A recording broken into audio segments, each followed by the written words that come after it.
وأحسن منك لم تر قط عيني وأجمل منك لم تلد النساء خلقت مبرأ من كل عيب خلقت مبرأ من كل عيب كأنك قد خلقت كما تشاء. كتاب أنزلناه إليك مبارك ليدبروا آياته وليتذكر أولو الألباب. یہ کتاب برکت والی ہے جسے ہم نے آپ کی طرف نازل فرمایا ہے تاکہ دانش مند لوگ اس کی آیتوں میں غور و فکر کریں اور نصیحت حاصل کریں. اللهم صل على سيدنا محمد وعلى آل سيدنا محمد بعدد كل ذرة مئة ألف ألف مرة. سامعین و ناظرین کرام، السلام علیکم ورحمۃ اللہ وبرکاتہ. سامعین کرام، سورہ مومن آیت نمبر 41-42، حصہ سوم 22-55 آج کے سبق کا نمبر. آج کا موضوع کیا ہم شرک خفی میں مبتلا ہیں؟ اس کے ساتھ آج کے سبق کا آغاز کرتے ہیں. سب سے پہلے گزشتہ سبق کا اعادہ ہوگا. اعوذ باللہ من الشیطان الرجیم. پناہ مانگتا ہوں میں اللہ کی شیطان مردود سے. بسم اللہ الرحمن الرحیم. شروع اللہ کے نام سے جو بڑا مہربان نہایت رحم والا ہے. وَيَا قَوْمِ مَا لِي أَدْعُوكُمْ إِلَى النَّجَاةِ وَتَدْعُونَنِي إِلَى النَّارِ. اور اے قوم، میرا کیا حال ہے کہ میں تو تم کو نجات کی طرف بلاتا ہوں اور تم مجھے دوزخ کی آگ کی طرف بلاتے ہو. تدعونني لأكفر بالله وأشرك به ما ليس لي به علم وأنا أدعوكم إلى العزيز الغفار. تم مجھے اس لیے بلاتے ہو کہ خدا کے ساتھ کفر کروں اور اس چیز کو اس کا شریک مقرر کروں جس کا مجھے کچھ بھی علم نہیں، اور میں تم کو خدائے غالب اور بخشنے والے کی طرف بلاتا ہوں. سامعین اکرام، سورہ مومن آیت نمبر 41.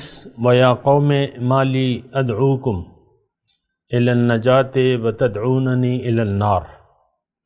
اور اے میری قوم، کیا بات ہے کہ میں تمہیں نجات کی طرف بلاتا ہوں اور تم مجھے دوزخ کی طرف بلاتے ہو. تدعوننی لأکفر باللہ، تم مجھے اس بات کی طرف بلاتے ہو کہ میں اللہ کے احکامات کا منکر ہو جاؤں، یعنی اللہ کی بندگی کا. وَأُشْرِكَ بِهِ، اور میں اس کے ساتھ اطاعت میں شریک کروں اس کو. وَمَا لَيْسَ لِي بِهِ عِلْمٌ، جسے میں جانتا بھی نہیں ہوں. وَأَنَا أَدْعُوكُمْ إِلَى الْعَزِيزِ الْغَفَّارِ، اور میں تمہیں بلاتا ہوں غالب بخشنے والے کی طرف. سامعین کرام، سمجھنے کی کوشش کر رہے ہیں کہ پیغمبر آتا ہے تو اس کی دعوت کا خلاصہ کیا ہوتا ہے.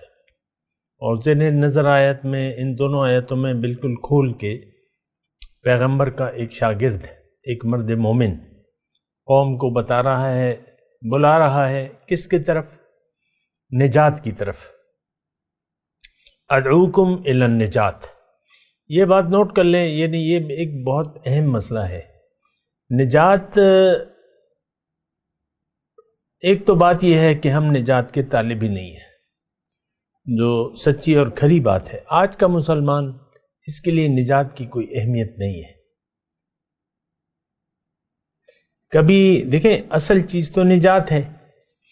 دنیا میں انسان آتا ہے تو یہ میں نے آپ کو گزشتہ سبق میں بھی کہا تھا کہ اگر اس نے غور و فکر اور سوچ سمجھ سے کام نہ لیا اور کسی اللہ والی کی بات کو نہ سنا، اس پر دھیان نہ دیا، تو یہ پھر جائے گا آگ میں، سیدھا آگ میں جائے گا۔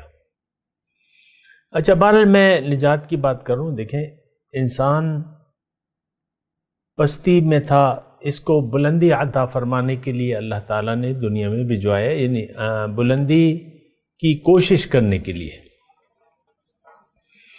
نجات کس چیز میں ہے؟ ہمارا جو اس معاشرے کا مسلمان ہے برائے نام، تو یہ سمجھتا ہے کہ بس کلمہ میں نے پڑھ لیا ہے اور میں 5 بنا کر رہا ہوں، جس طرح بھی کر رہا ہوں، بس میری نجات لازم ہے۔ یا میں نے نعتیہ محفل میں، دیکھیں یہ مختلف تصورات ہیں، نعتیہ محفل میں میں نے شرکت کر لی، بس یہ لوگ تو بخشائے ہیں، یا میں نے علم حاصل کر لیا دین کا، مجھے تو اللہ تعالیٰ نے بخش دیا، ایسی بات نہیں ہے۔ دیکھیں بندگی میں نجات ہے، ہر پیغمبر کی مرکزی دعوت بندگی ہوتا ہے، اور بندگی میں انسان کی نجات ہے، اور بندگی کی میں تشریح کرتا بھی آیا ہوں، کرتا بھی رہوں گا، ابھی پھر کرتا ہوں۔ بندگی یہ نہیں کہ چند ایک اعمال جو ہے وہ آپ اللہ کی حکم کے مطابق کریں، باقی زندگی اللہ اپنی مرضی سے گزاریں، یہ بندگی نہیں ہے، یہ خود سری ہے، یہ بغاوت ہے، یہ سرکشی ہے، یہ فسق ہے، یہ ظلم ہے اپنے اوپر، یہ کفر ہے، واضح طور پہ میں کہہ رہا ہوں۔ انکار، دیکھیں ایک کا انکار، جز کا انکار کل کا انکار ہوتا ہے۔ شیطان نے کتنے احکامات سے انکار کیا جس کی بدولت وہ مردود ہو گیا؟ مجھے آپ بتائیے، ایک حکم تھا۔ دیکھیں رویہ فاستکبرا، شیطان کے بارے میں الفاظ ہیں، اس نے تکبر کیا، ابھی آگے تکبر کے لفظ آئے بھی ہیں، آئندہ بھی آئیں گے۔ تو تکبر کیا ہے؟ کہ میں نہیں مانتا، میں نہیں مانتی۔ دیکھیں ٹوٹلی اطاعت، یہ مطالبہ ہے اللہ تعالیٰ کا، ادخلوا فی السلم کافہ، دین میں پورے کے پورے داخل ہو جاؤ، ولا تتبعوا خطوات الشیطان، شیطان کے نقش قدم کی پیروی نہ کرو، انہ لکم عدو مبین، یہ تمہارا کھلا دشمن ہے۔ تو بہرحال نجات کی بات ہے، نجات نہ ہو تو پھر آگ ہوگی، اللہ کی مرضی نہ ہو تو پھر نفس کی مرضی چلے گی۔ جیسے کہ میں نے کہا تھا آپ کو کہ ہم انا جو ہے ہماری، وہ یعنی میں جو ہے آپ کی، وہ ہم پر حاوی ہے۔ بہرحال باقی تو آپ کی مرضی ہے، جو بھی آپ کرتے ہیں فیصلہ۔ اچھا اگلی آیت جو ہے تدعوننی لاکفر باللہ، تم مجھے پکار رہے ہو کہ میں اللہ سے انکار کروں، یعنی اللہ کی بندگی سے انکار کروں۔ دیکھیں اس میں وضاحت بھی ہے نا، اللہ کی عطا سے میں کہہ رہا ہوں، اور اس کی وضاحت ہونی چاہیے، یا تو بریکٹ میں لکھنا چاہیے۔ اور اب جو میرے سامنے ترجمہ ہے اس میں یہ لکھا ہے کہ تم مجھے اس بات کی طرف بلاتے ہو کہ میں اللہ کا منکر ہو جاؤں، تو یہ بات، یہ ترجمہ تو مطلب بغیر بریکٹ کے تو یہ ترجمہ نہیں، اللہ کی بندگی کا منکر ہو جاؤ، اللہ کا تو کوئی بھی منکر نہیں ہوتا۔ تو دیکھیں لفظی ترجمہ بعض اوقات کافی نہیں ہوتا، اور یہ تو دیکھیں قرآن ہے، اللہ تعالیٰ نے قرآن کو نازل کیا ہے، اس کے ساتھ ایک اس کی وضاحت کرنے والی ہستی بھی آئی ہے، رسول لِتُبَيِّنَ لِلنَّاسِ مَا نُزِّلَ إِلَيْهِمْ، تاکہ ان کو وضاحت کرے جو میں نے آپ کے اوپر نازل کیا ہے۔ لِتُبَيِّنَ لِلنَّاسِ، تبین، تو لفظی ترجمہ جو ہے وہ بسا اوقات کافی نہیں ہوتا،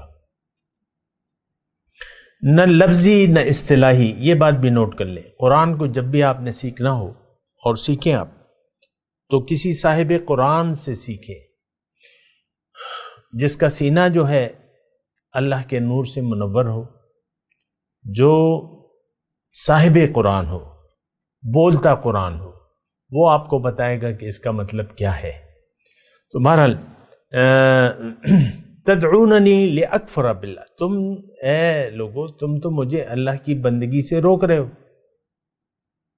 تم یہ مطالبہ کر رہے ہو کہ میں اللہ کی بندگی کا انکار کر دوں، وَأُشْرِكَ بِی مَا لَیْسَ لَکَ بِہِ، اور اس کی بندگی میں شریک کروں۔ دیکھیں یہ اشرک بھی، شرک کروں، میں شریک کروں کسی کو، بھی اس کے ساتھ ما لیس لی بہ، جس کے بارے میں مجھے کوئی علم نہیں ہے، یعنی جسے میں نہیں جانتا۔ اب دیکھیں شرک کیا ہے، وہی ایک مسئلہ آ جاتا ہے۔ اصل تو اطاعت ہے، لا معبود الا اللہ، اللہ کے سوا کوئی معبود ہے ہی نہیں، لا الہ الا اللہ، کوئی معبود نہیں ہے۔ تو اب یہاں دیکھیں مسئلہ تو اطاعت کا ہے، حکم تو اطاعت کا ہے، وَأَنِيبُوا إِلَىٰ رَبِّكُمْ وَأَسْلِمُوا لَهُ، اپنے رب کی طرف رجوع کر لو اور اس کے حکم کے سامنے سر جھکا دو۔ ہم یہ سر جھکانے کے لیے تیار نہیں ہیں۔ وَأُشْرِكَ بِهِ، اچھا شرک ہوتا ہے اطاعت میں، شرک ہوتا ہے محبت میں، یہ دو مرکزی چیزیں ہیں، اس بات کو ذرا نوٹ کر لیں۔ اطاعت محبت کے بغیر تو ہو نہیں سکتی، ضرورت کے بغیر اور محبت کے بغیر اطاعت ہو نہیں سکتی کسی بھی جگہ۔ ہم اگر دفتر میں کوئی باس کا کہنا مان رہے تو وہ اس کی ضرورت ہے، محبت نہیں ہے، یعنی ہم ضروریات کے تحت اوروں کا کہنا مانتے ہیں، اور اپنے آپ سے ہمیں محبت ہے تو وہ ہم پھر نفس کی اطاعت کرتے ہیں۔ بعض اوقات اس کی میں زیادہ تشریح نہیں کر رہا، لیکن میں آپ کو یہ کہہ رہا ہوں کہ اطاعت محبت کے ساتھ ہو تو وہ عبادت بن جاتی ہے، اور وہ خانہ پوری والی اطاعت اس کی کوئی حیثیت نہیں ہے، یہ بات نوٹ کر لیں، وہ ضائع ہونے والی چیزیں ہیں۔ اچھا یہاں شرک جو ہے، شرک اطاعت میں، وَأُشْرِكَ بِهِ، کسی اور کو معبود بنا لوں میں۔ دیکھیں مسئلہ تو تدعوننی لأکفر باللہ، تم مجھے پکار رہے ہو کہ میں اللہ کی بندگی میں کسی اور کو شریک کر لوں، یا اللہ کی بندگی سے انکار کر دوں۔ اب فرعون اور اس کے درباری کیا تھے؟ انہوں نے انکار کیا ہوا تھا، اللہ ان کا معبود نہیں تھا، جس طرح ہمارا معبود اللہ نہیں ہے، ہم تو من چاہی زندگی گزار رہے ہیں، اپنی مرضی سے زندگی گزار رہے ہیں۔ تو بات یہ ہے کہ دیکھیں تدعوننی لأکفر باللہ، تم مجھے پکارتے ہو کہ میں اللہ سے انکار کر دوں، یعنی اس کی اطاعت سے انکار کر دوں، یعنی اس کے حکم کے سامنے سر نہ جھکاؤں، اور اس کے سامنے سر جھکاؤں جس کے سامنے سر نہیں جھکانا، خواہ وہ نفس ہو، معاشرہ ہو، یا جو بھی ہو، اس کے سامنے اس کی تو وہ تو معبود نہیں ہے نہ نفس ہمارا معبود ہے۔ یہ الگ بات ہے کہ ہم نے نفس کو اپنا معبود بنا لیا ہے۔ وَأَنَا أَدْعُوكُمْ إِلَى الْعَزِيزِ الْغَفَّارِ، یعنی کوئی دوسری ہستی ہے نہیں، ایک بات ضمنی طور پہ اس میں نوٹ کر لیں، لا معبود الا اللہ۔ اللہ راضی تب ہوگا جب آپ اس کی بندگی پر راضی ہو جائیں۔ میں اللہ کی عطا سے یہ بات بتا رہا ہوں آپ کو کہ اللہ آپ سے تب راضی ہوگا جب آپ اس کے حکم کے سامنے سر جھکا دیں، یا آپ اس کی اطاعت پر راضی ہو جائیں محبت کے ساتھ۔ اگر سے آپ کے دل کو یہ ناگوار ہو، شروع میں تو نفس روڑے اٹکاتا ہے نا، اور بہت سی ہماری چونکہ دنیا محبوب ہیں تو محبوبات سے اپنی جو پسند کی چیزیں ہیں اس کو تو ہم نہیں چھوڑ سکتے، اور اللہ تعالیٰ نے یہ فرمایا کہ لن تنالوا البر حتى تنفقوا مما تحبون، تم نیکی کو پہنچ نہیں سکتے جب تک محبوب اشیاء تم قربان نہ کر دو۔ تو ہماری محبوب چیزیں تو بہت ہیں، تو ابتدا میں دیکھیں جب آپ اللہ کا سفر شروع کرتے ہیں تو یہ ایک ایسی حالت، ایک را فارم ہوتی ہے آپ کی، یعنی خام، جیسے کہ خام تیل کو صاف کیا جاتا ہے یا خام سونے کو بھٹی میں ڈال کے پگھلایا جاتا ہے، تو اسی طرح جو ہے آپ کو ایک بھٹی سے گزرنا ہوگا، خواہشات نفس کی یعنی نفس کی مخالفت کرنی ہوگی، اور جو مرغوب چیزیں ہیں جیسے کہ وہ ہے نا زین للناس حب الشہوات من النساء والبنین والقناطیر المقنطرۃ والذہب والفضۃ والخیل المسومۃ والانعام والحرث، یہ مرغوبات ہیں، مرغوبات نفس ہیں. تو اس کی محبت کو چھوڑنا ہوگا، ترک کرنا ہوگا اللہ کے لیے. آپ کے ہر کام میں للہیت آنی چاہیے. جب آپ بیعت کر لیتے ہیں اللہ تعالیٰ کے ساتھ تو پھر آپ کے ہر کام میں پہلے تو آپ یعنی بیعت سے پہلے انسان کے ہر کام میں نفسانیت ہوتی ہے. وہ نماز بھی اپنی مرضی سے پڑھتا ہے، روزے بھی اپنی مرضی سے، وہ ایک روایتی دین ہے. اس دین کی کوئی حقیقت نہیں ہے جو ہم بغیر بیعت کے، بغیر اس دین کو سمجھے بغیر جو بھی ہم کر رہے ہیں نا، وہ دین نہیں ہے، وہ ہماری خواہشات نفس ہیں. یہ بات نوٹ کر لیں. میں شرک کی بات کر رہا ہوں. شرک کا متضاد جو ہے وہ توحید ہے.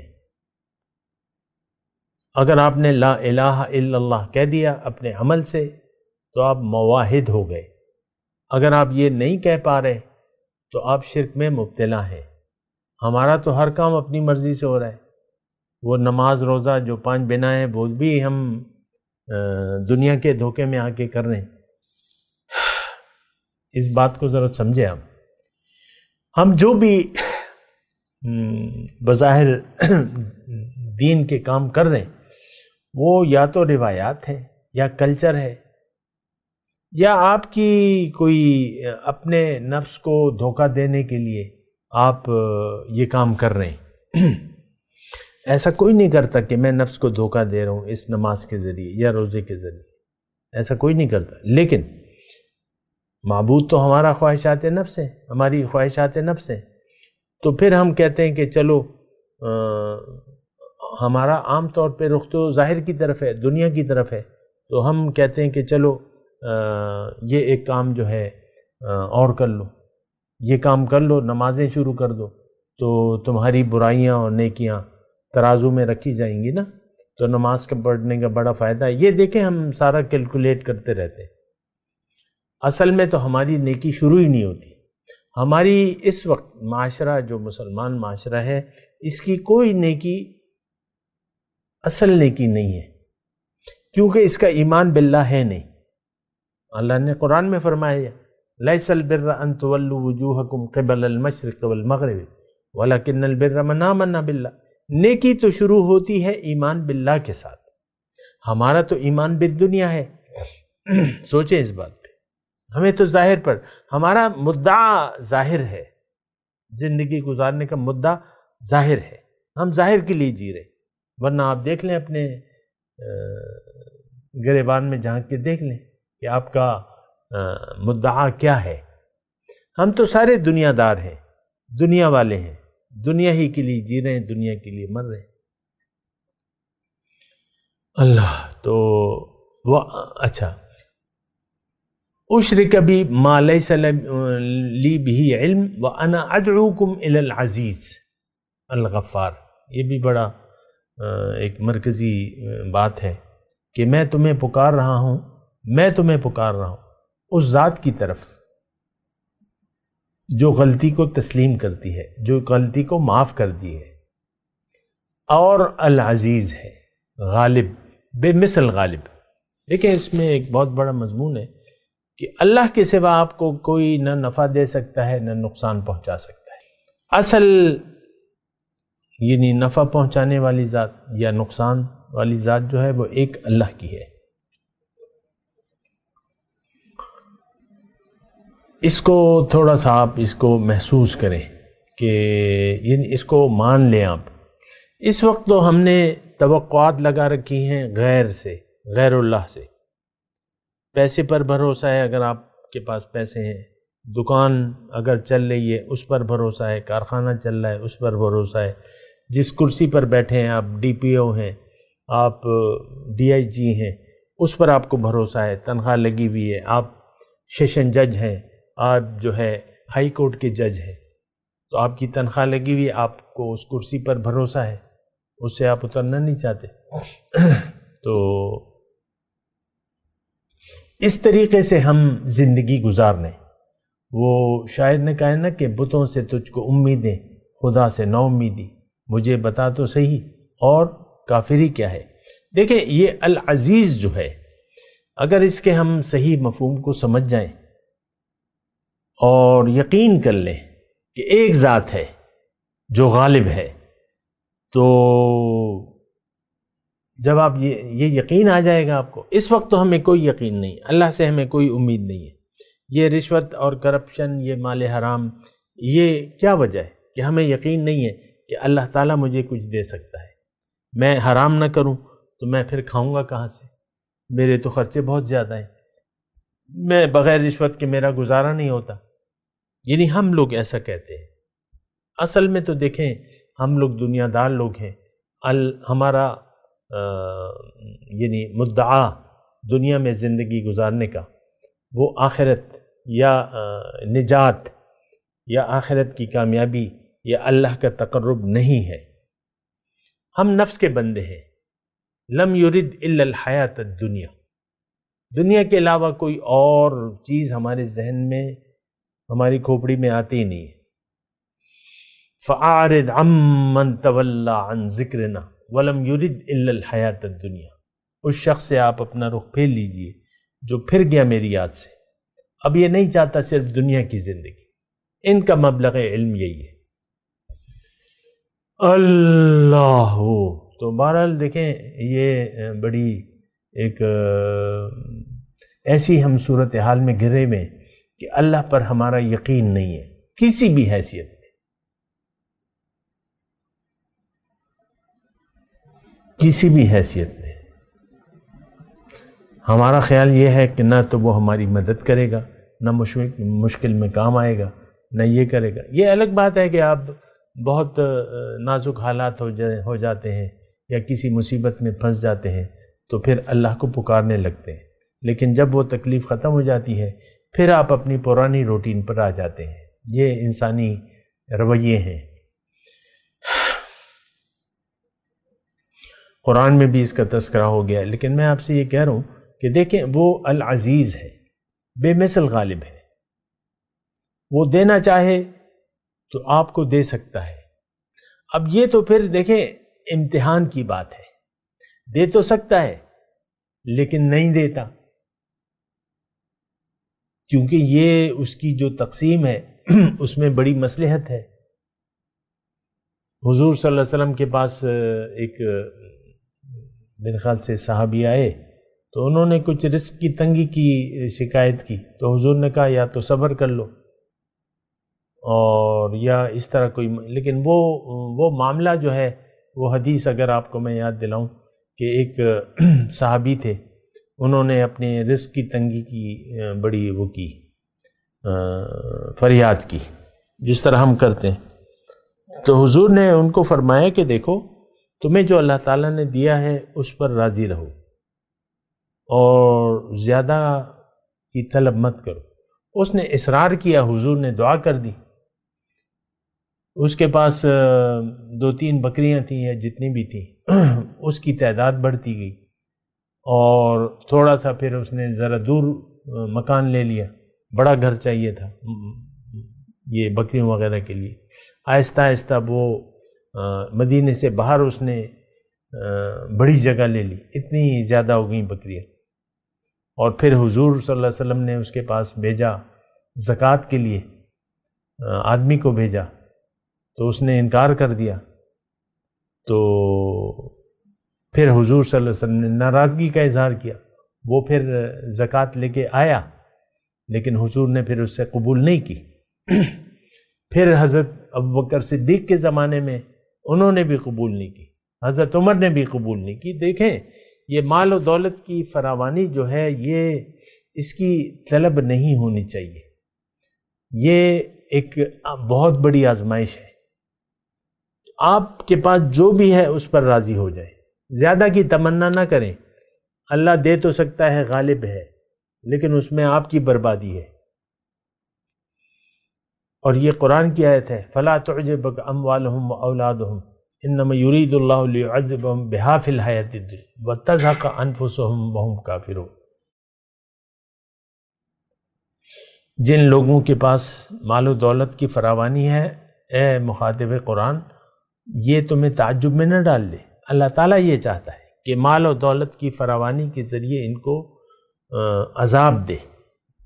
وَتَزْهَقَ أَنفُسُهُمْ وَهُمْ كَافِرُونَ، اور ان کی جان نکلے کفر کی حالت میں۔ تو ویسے کفر کی حالت میں تو ہم اس وقت ہیں، یعنی ہمارا انکار ہے اللہ کی بندگی سے، اللہ کے وجود سے نہیں، اللہ کی بندگی سے، صرف خالص اللہ کی بندگی سے ہمارا انکار ہے۔ خالص اللہ کی اطاعت یا خالص اللہ کے سامنے سر جھکانے کے لیے ہم لوگ تیار نہیں ہیں۔ تو بہرحال العزیز، العزیز کا معنی میں آپ کو یہ کہہ رہا ہوں کہ وہ غالب تو ہے،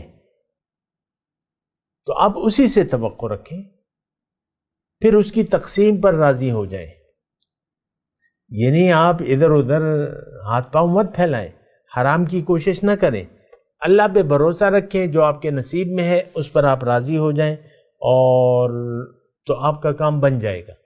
لیکن اگر آپ اس کی تقسیم پر راضی نہیں ہوتے اور پھر حرام ذرائع اپناتے ہیں تو پھر آپ کا کام مزید خراب ہو جائے گا۔ میں آپ کو یہ کہہ رہا ہوں، اس وقت میں تلاوت کرتا ہوں، میرے ساتھ دہرائیے۔ اعوذ باللہ من الشیطان الرجیم، بسم اللہ الرحمن الرحیم۔ وَيَا قَوْمِ مَا لِي أَدْعُوكُمْ إِلَى النَّجَاةِ وَتَدْعُونَنِي إِلَى النَّارِ تدعوننی لأکفر باللہ وأشرک بہ ما لیس لی بہ علم وأنا ادعوکم الی العزیز الغفار۔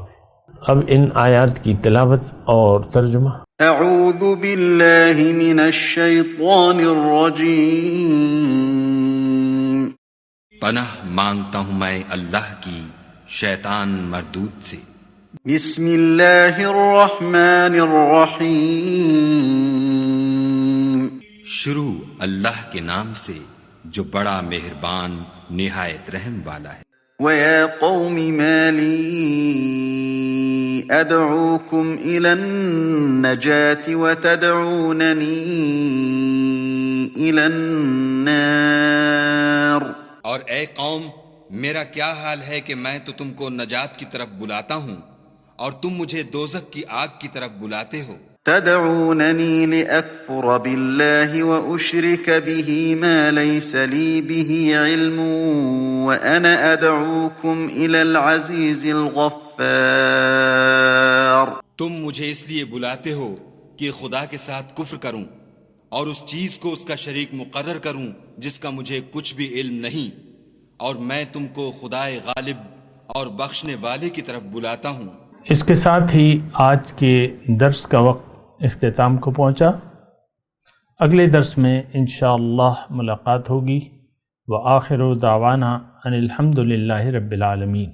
مولاي صل وسلم دائما ابدا على حبيبك خير الخلق كلهم۔